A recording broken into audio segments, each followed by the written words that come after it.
Baiklah teman-teman, Assalamualaikum warahmatullahi wabarakatuh. Berikut ini kami akan melaporkan kepada kawan-kawan pers untuk disampaikan kepada masyarakat tentu saja. Kami baru saja menemukan atau mendapatkan hasil uji swab pasien dalam pengawasan Rumah Sakit Umum Dr. Zainal Abidin, dan ternyata ada penambahan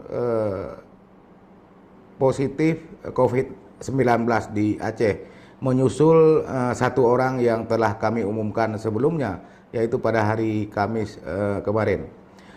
Adapun 3 pasien dalam pengawasan terbukti positif COVID-19, yaitu yang pertama kodenya 966, laki-laki, umurnya sekitar 40 tahun. Kemudian pernah dalam perawatan Rumah Sakit Umum Zainal Abidin, asal dari Muntasik, Aceh Besar.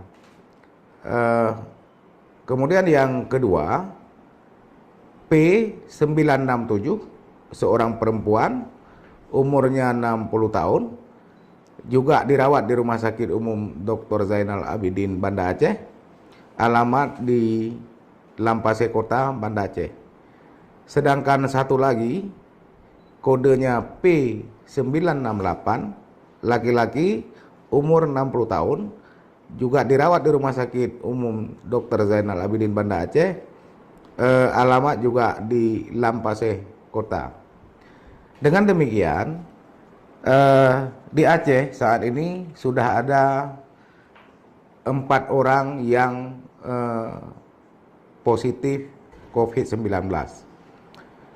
Sementara pasien PDP yang meninggal dunia kemarin 2 hari lalu dan dikebumikan di Aceh Utara, sampai sekarang belum bisa kami simpulkan apakah positif atau negatif karena hasil pemeriksaan laboratorium belum kami terima. Sementara itu, teman-teman, dapat kami sampaikan ada penambahan yang signifikan jumlah orang dalam pemantauan. Kemarin 266 orang dan hari ini ada penambahan sekitar 63 orang sehingga menjadi 329 orang.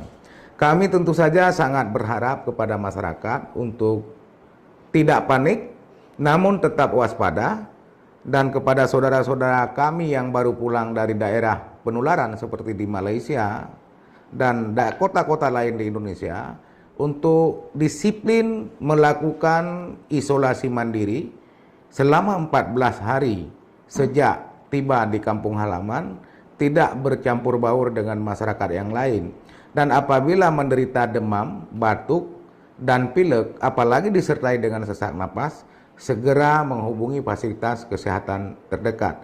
Jangan sembunyikan saudara kita yang baru pulang dari daerah-daerah penularan, karena itu bukan hanya beresiko bagi lingkungan masyarakat sekitar, juga beresiko bagi orang-orang yang kita sayangi di rumah kita sendiri.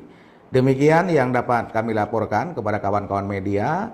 Semoga dapat diberitakan dengan baik untuk meningkatkan kewaspadaan seluruh masyarakat Aceh, mulai masyarakat biasa, tokoh masyarakat, tokoh agama, pimpinan daerah di kabupaten kota, sehingga sama-sama kita bertekad untuk mencegah adalah lebih baik daripada mengobati. Demikian saya akhiri, wabillahi taufiq wal hidayah. Assalamualaikum warahmatullahi wabarakatuh.